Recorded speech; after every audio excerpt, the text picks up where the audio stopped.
Welcome to the Pandemonium Witches podcast, where the ADHD has just a touch of the tism, where the true crime is just as scary as the hauntings and unsolved cases, and the hosts never stay on topic for long. I'm Kat. I'm Rachel. I'm In. And I'm Meg. We are the Pandemonium. Hello. Oh, good morning. Mornings. I changed my setup. I know, I loves it. It's a lot bigger, and I can actually hear myself, but it's a little, you know. Mute the TV. No, he's watching stuff on his phone, and I was like, I can hear myself echoing. Is the fan on? No, he just turned it on. Okay. No, the demon box just went off again. Son of a bitch! God damn it! It does. It does like to do that to me. It likes to scare the crap out of me. Good morning. Good morning. Good mornings. So this has been quite an eventful month for May. It really has been. So we had a new comment, but we didn't discuss it last time we recorded because I was still processing what it said. It's the one I'm thinking of? Yeah. The one where you were snarky back? Yeah. So listen, guys, if you leave a smart ass comment, I'm gonna leave one right back. Just give We're going to be just as big of a smart ass. Just as big of a smart ass. We don't give a shit if people like us. We just like what we're doing. Come at me, bro. Come at me, bro. Fight me, bitch. So on the most hated woman in America, the Casey Anthony episode, we were pretty verbal about what the fuck. Turn off your notifications, bitch. No, it was a pop-up. Because the face. I'm just gonna send that to the group chat, or just to our chat. Hold on, just so you can see. My entire computer froze, and that's what it froze on.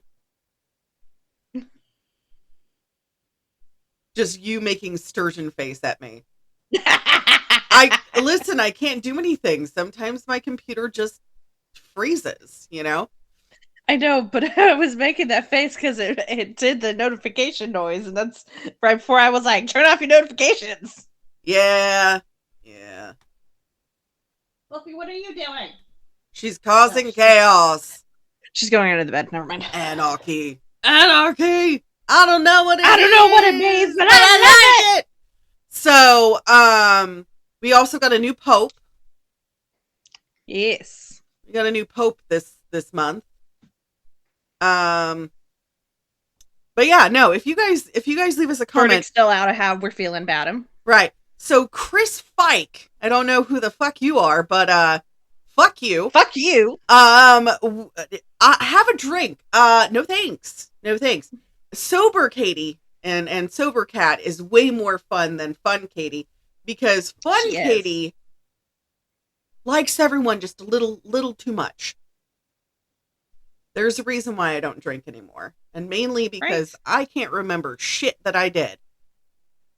I mean, you can't remember shit that you did sober. I mean, fair. That's the TBI talking.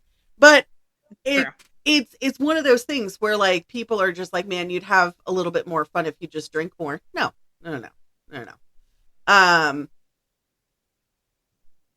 A lot of my sober babies have tagged me in posts like, I'm so thankful for you. I love you so much. Thank you for helping me get sober. And I'm like, listen, I'm there for when you need me.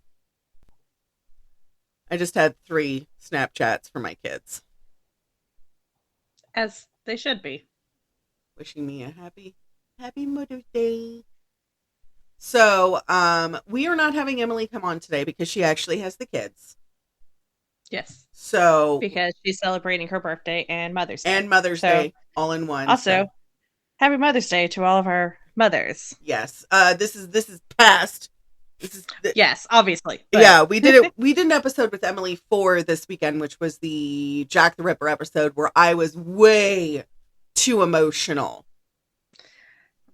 That was just a very emotional episode. It was a very emotional episode. So yeah, no, Chris Spike, fuck you. We will not have a drink. But you can have a drink on our behalf. As I said in the comment, we appreciate your enthusiasm, but one of our hosts is sober. Go ahead and have a drink on us. And that is how we feel. Right now we're sitting healthy at 92 followers. Woo! Our audience is mostly female. Give it up. Not surprising. Totally not surprising at all. We do have almost Sorry. Hold on. We do have almost 2% non-binary, which is great. But we now have almost 2% in the 60 plus and less than 1% in the unknown category. So that's a new one. Okay, she's done eternity. You're like, son of a bitch. To my computer, so I'm like, look around and see what I can toss at her. Bra was handy. I just kind of like, it just was like, kind of like touching her paw with it, and she was finally went, oh, that's enough. It ran away. Bad touch. Bad touch. No, don't touch me there. That is my no square. Little brat. I mean, she does that shit while I'm trying to sleep too.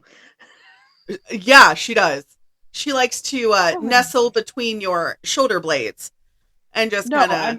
I mean, she likes to go to my bed frame and act like she's scratching, just itching her toe beans on it. Of course. And then she'll do it. So I have some laundry baskets in my room. She'll do it on the sides of the laundry baskets too. And I'm just like, would you stop? Wow. Fluffy's a dick. Oh, yeah. Giant. Like, you've had giant dick. Like 10 hours to do this when I'm not home. Why are you doing this now? Well, because you're home. Oh, of course. That's obvious. Seriously, Rachel, that's obviously why she's doing what she's doing. And she's back. Well, so last time we talked about Megan's Law. Yes. Which was a horrible case, but necessary. Yes. You know, I hate to say it, but it was, you know, one of those things where without Megan, we wouldn't have the law that we have today. This is true.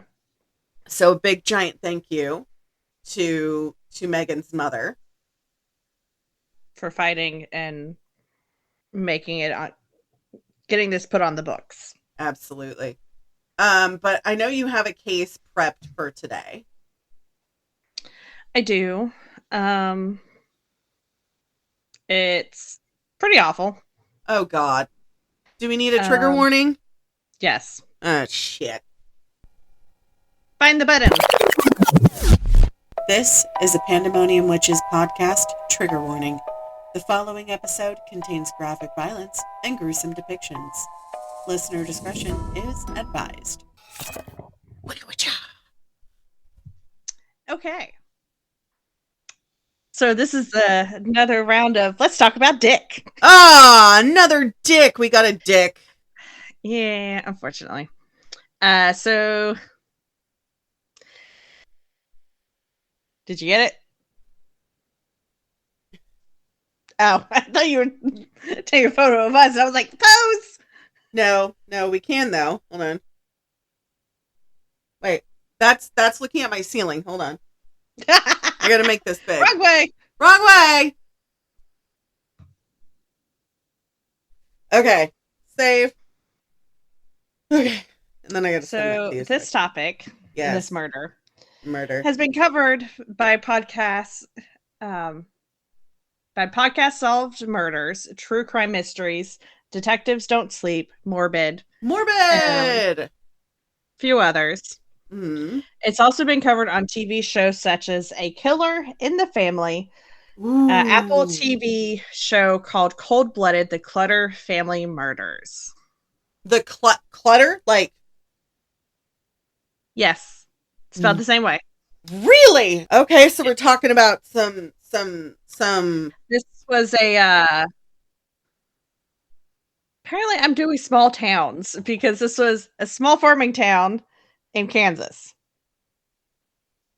Apparently arsenic and small towns are my thing. Listen, we all have a niche.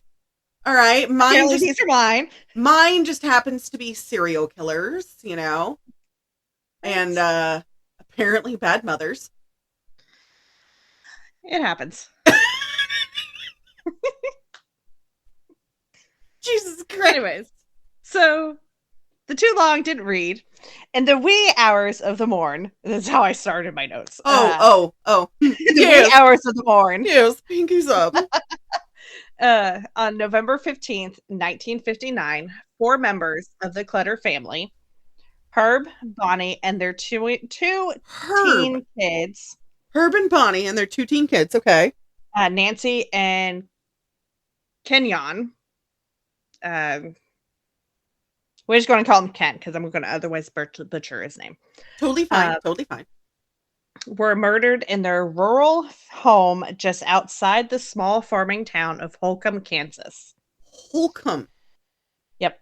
That sounded like, I'm sorry for the people that live in Kansas, that sounded like you're hawking up a loogie. Holcomb. Just a little bit. Just a skosh. 2 ex-convicts, Perry Smith and Richard Hickok, were found guilty of the murders and sentenced to death. Both were executed April 14th, 1965. The murders were detailed by Truman Capote. Capote! Oh, man. I did a thesis. And he's a fucker. Hold on. Can we just pause for just a second? Truman Capote was a terrible, terrible man. Anybody who else tells you otherwise is trying to sell you something. Okay. Thanks. Okay. In his 1966 nonfiction novel In Cold Blood. Okay. We'll come back to him. Oh, good. Sorry. I have a little bit on him. I'm a little too excited for that. I am not sorry. So Herb was a really great farmer in western Kansas. Okay. He and Bonnie had 2 older daughters, Ivana and Beverly, who had moved out of the house to start their adult lives because they probably, got married or moved away. Right. Bonnie. Are we good? Yes. Okay. I was like, you didn't need to hear that. That's disgusting. I was like, what's going on? I'm having a little bit of flatulence over here and by burping. So I mute myself today. Okay. It was the covering your mouth with your hand is what got me. I'm not. I was sorry. like, are we good? Yes, we're good. We're good. Okay. So Bonnie had been incapacitated by clinical depression and physical ailment since the birth of their children, but that was later disputed. Nancy, who was 16, and Ken, who was 15, attended the local high school, Holcomb County High School. As they do. We're just going to call him Dick. Dick Hickok and Perry Smith were recently paroled from the Kansas State Penitentiary. Oh! Well, that is not unexpected. All right. Floyd Wells was a former cellmate of Dick's and had also been a farmhand for Herb. What is called for Herb? We're so sorry, Herb. No. Floyd had told Dick that Herb kept large amounts of cash in the family safe. However, Herb didn't have a family safe. Oh. He transacted all of his businesses by check because he kept his money in the bank. Oh, good for him. Good for him. Not at all like one of my cousins who used to stash all of his money in the mattress.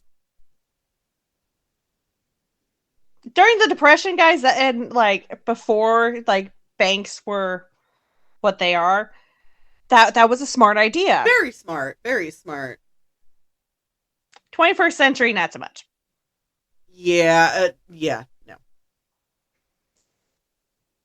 So after talking together, Dick came up with the idea of stealing this non-existent safe and then running away and starting a new life in Mexico. And in my notes, I went, why is it always outlaws running away to Mexico? Well, Mexico's extradition policy.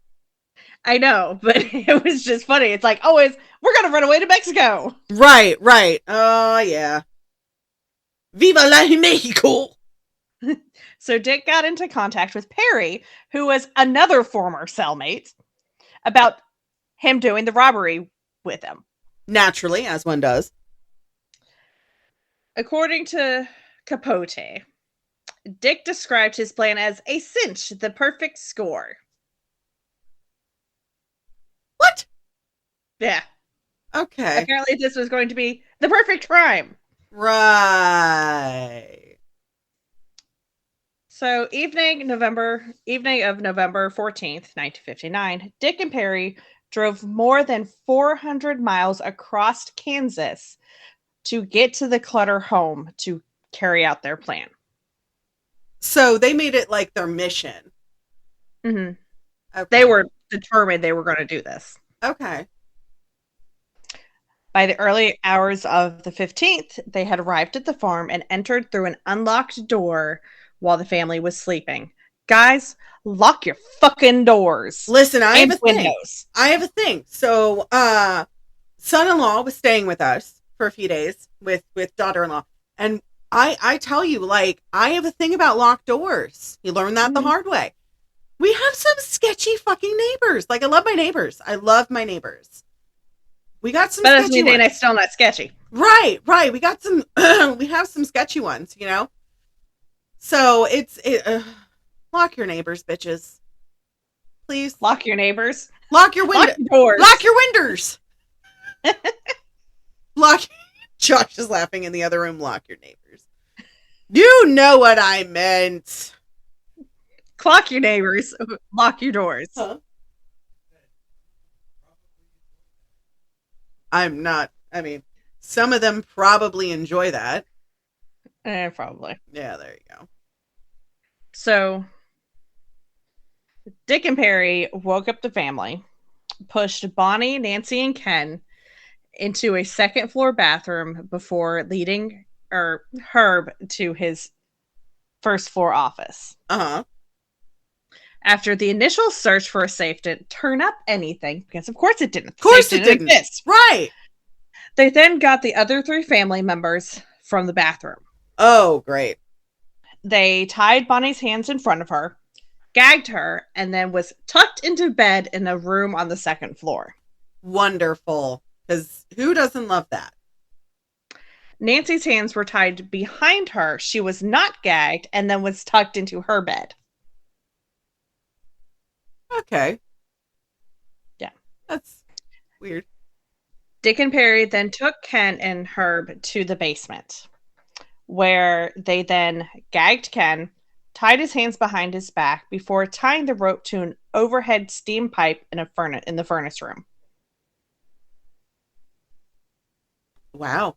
They realized that wasn't going to work, right. So they put him free and then moved him to the adjoining playroom while he was still bound and gagged. They then put him at an angle on the small couch that was in the room and put a white pillow behind his head, maybe to make him more comfortable. Nobody really knows for sure. Right. But they put a pillow behind his head. Once he was placed on the couch, they then gagged and bound Herb before pushing him down onto a mattress box that was on the concrete floor in the furnace room. Oh, wow. I just want to stop right here. Mm-hmm. It is so hard on me because I've seen the word Herb and I keep wanting to say herb because that's what my brain... that word... You don't pronounce the H, and so I'm having to consciously suppress that. Well, here's the funny thing is that how I pronounce it is different how everybody else pronounces it because my family's Dad and his sister are from the Midwest, from Wisconsin. So it's funny because out there, they say certain words, and one of them being herb, because it has a fucking H in it. So it's, yeah, I get it. So I'm having to go back and forth. I'm having to make myself pronounce the H in it, because I'm like, you should not be pronouncing the H. It should be herb, not herb. Yep. Except for when it's a name, and then it's herb. So, back on topic. Yes. Perry stayed in the furnace room with Herb, while Dick returned upstairs to resume the search for the mythical safe. Because Dick was so certain there was a safe there. Mm-hmm. He was hell-bent on it. Oh, yeah. So a short time later, Dick returned to the basement, both disappointed and angry about not being able to find the safe he still believed existed. You're kidding me, right? I know, he is dog with a bone, like, on this shit. Like, there has to be a safe. Gimme. That's what it sounds like. Gimme. Right. So, at this point, Dick and Perry had already decided not to leave any witnesses. And at this point, they talked between them to decide about what to do with the family. Finally, Perry, who apparently was also known to be occasionally unstable and prone to fits of rage, slit Herb's throat before shooting him in the head. Just right into it. Oh my God. Sorry. It's fine. Jesus. They then went into the playroom where Perry shot Ken to death. In the playroom? Mm-hmm. On the couch where he was at. Oh, no. The men then went upstairs onto the second floor, where they went into Nancy's room and shot her. Oh, my God.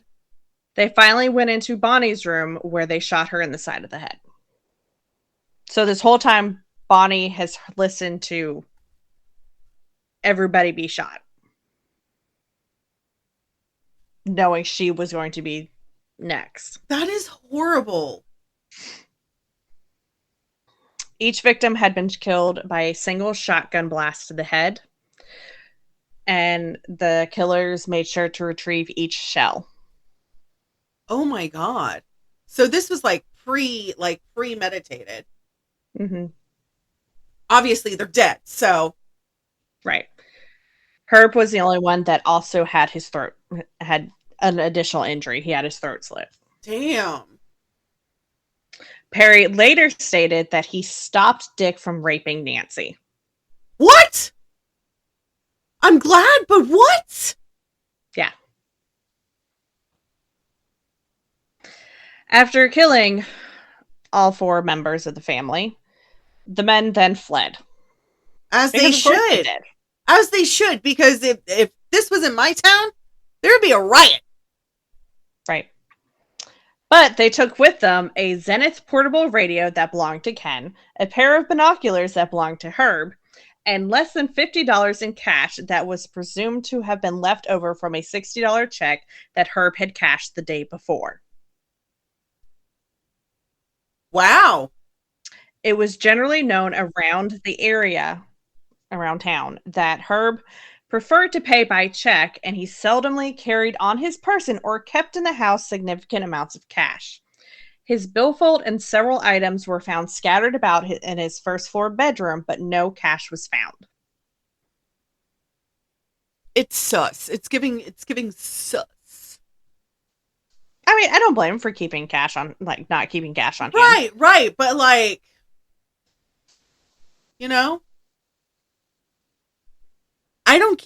we normally don't keep cash on hand. We have some leftover I keep a little cash on hand. Specifically during hurricane season, I'll keep some cash on hand. Right. And a variety of bills, just because power goes out, you still need money. Pay for stuff. Yeah. I had that during fire season, and now I don't do that anymore. This is true. We can't talk about how much money I lost. Anyways, keep going. I'm listening. I'm just eating my cinnamon roll. It looks delicious. Oh, so good.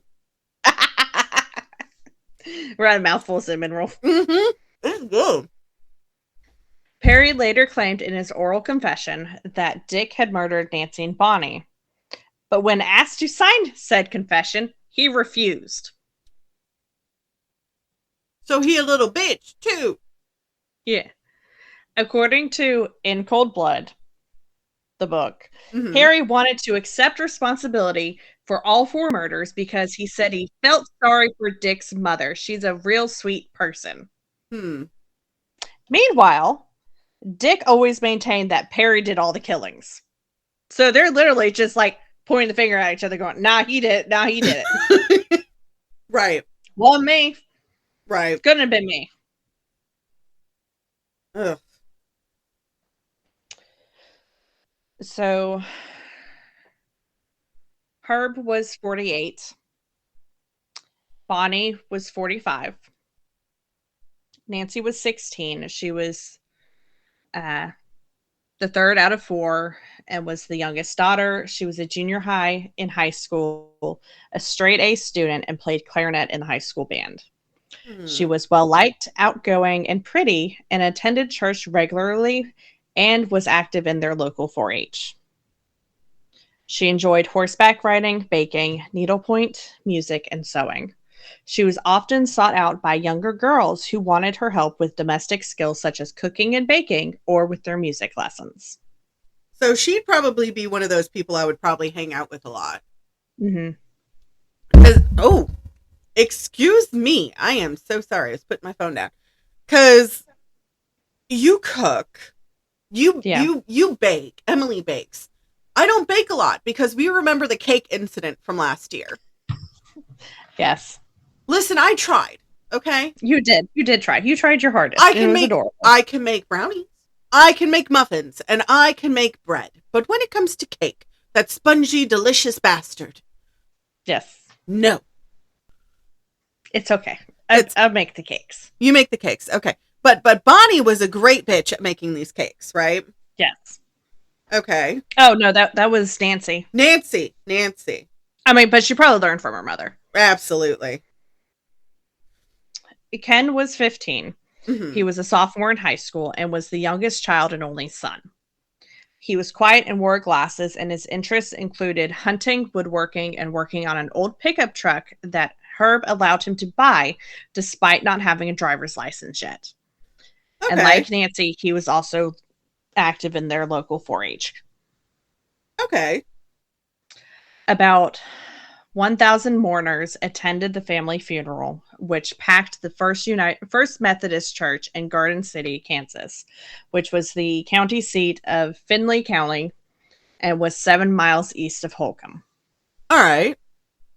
A majority of the crowd then went to the burial at Valley View Cemetery, which is on the north side of Garden City. Okay.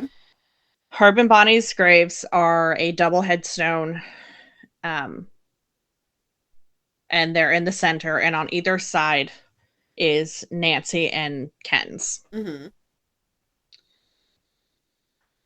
The murderers, Perry was 31 at the time of murders, Mm-hmm. 36 at execution. Richard Dick was 28 at the time of the murders and 33 at execution. Sorry, I keep laughing every time you say his name, but I'm not Oh, sorry. yeah, no, I'm purposely calling him Dick because his name's Richard Eugene. So he's Dick. Yeah, Okay. which is why I'm calling him Dick. All I right. couldn't come up with anything for Perry because his name is Perry Edward Smith. Perry the platypus. Definitely not a platypus. Definitely not a platypus. We would not shame Perry the platypus's name in this episode. So Perry and Dick got all the way into Vegas, Nevada. Uh-huh. And were arrested on December 30th, 6 weeks after the murders. You know, for going to Mexico, okay, so 6 weeks after the murders, they're in Vegas. What happened to going to Mexico? Right. After a dogged investigation by members of the Kansas Bureau of Investigation, and after they had been extradited back to Kansas, their trial was held at the Finney County Courthouse in Garden City. Mm-hmm. Both men were found guilty of 4 counts of first-degree murder, and they were sentenced to death. As they should be. Little yes. bitch. On April 14th of 65, they were both hanged at the Kansas State Prison near Lansing, just north of Kansas City. Dick was executed first and was pronounced dead at 12:41 a.m., and Perry followed shortly after and was pronounced dead at 1:19 a.m. I wonder if they let Perry see Dick's body just kind of swing in there before they got him up there. Because, maybe. Hey, guess what? You about to be next. Right. So,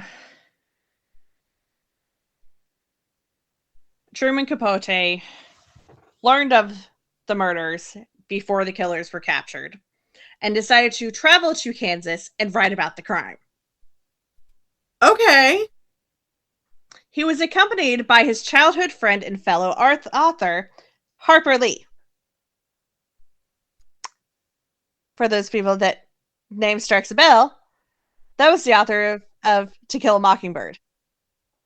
Big fucking middle finger to that, dude. Listen, I love that book, but I got problems. And a bitch ain't one. Anyways, continue. Together, they interviewed local residents and investigators assigned to the case and took thousands of pages of notes. As they should. Can't say they didn't take a lack of notes. So the killers were arrested 6 weeks later. Truman ultimately spent 6 years working on his book. Mm-hmm. It was finally published in 1966, and it was an instant success. Today, it is the second best-selling true crime book in publishing history, behind Vincent Bugliosi's 1974 book, Helter Skelter, which is about the Charles Manson murders. Thanks, I hate it.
There was a few film and TV things about it.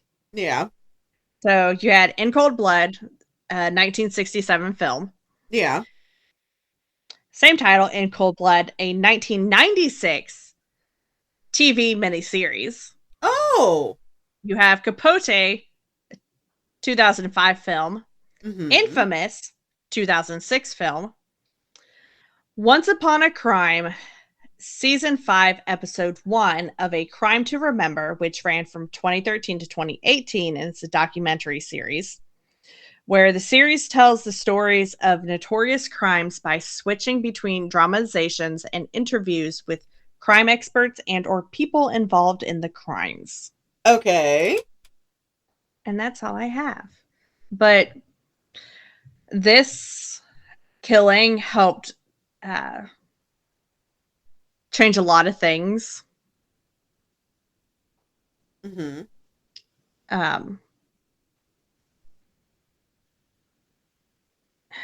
Shit. I forgot to write it down, and now I can't remember.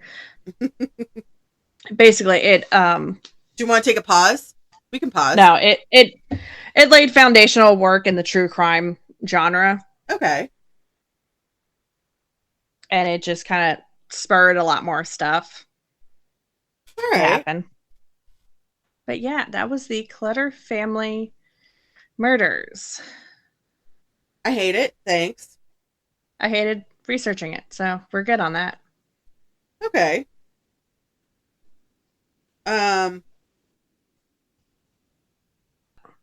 Yeah, that is not a long episode. That's okay though. That's all right. I'm sorry. That's okay. It's gonna be a short little episode. Short little episode.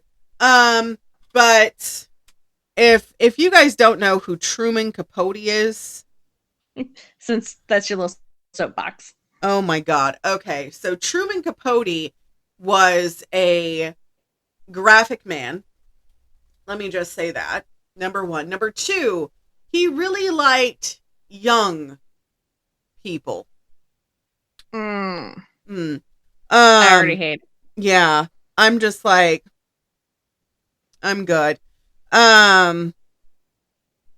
So he was,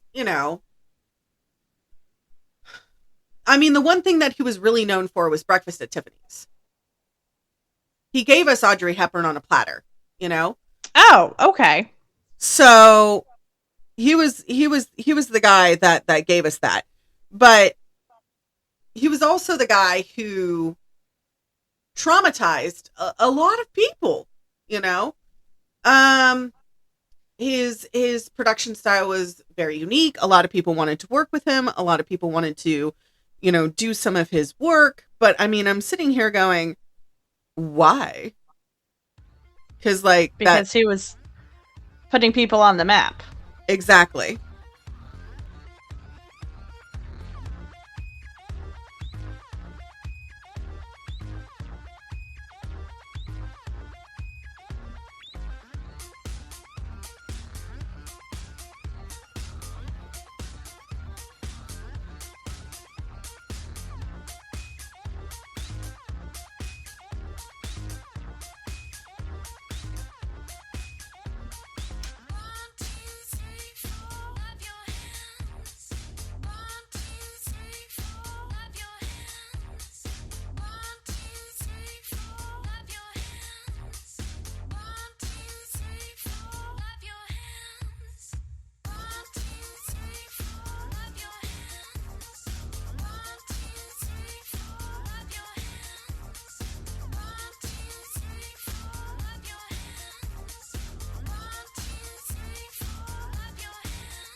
Oh no, that's not what I wanted.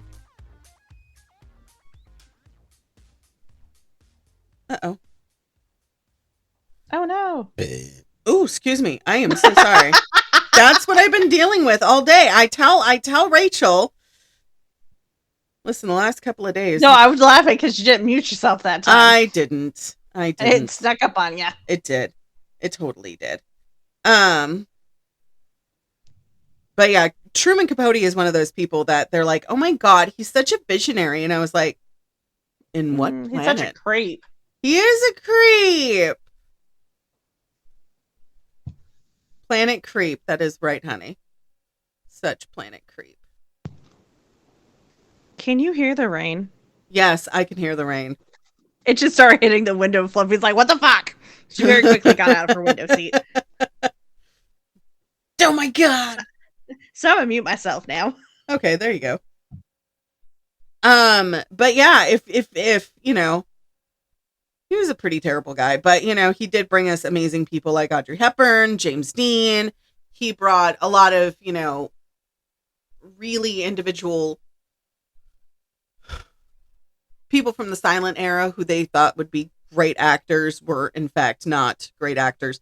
But, you know, I mean, it was a thing.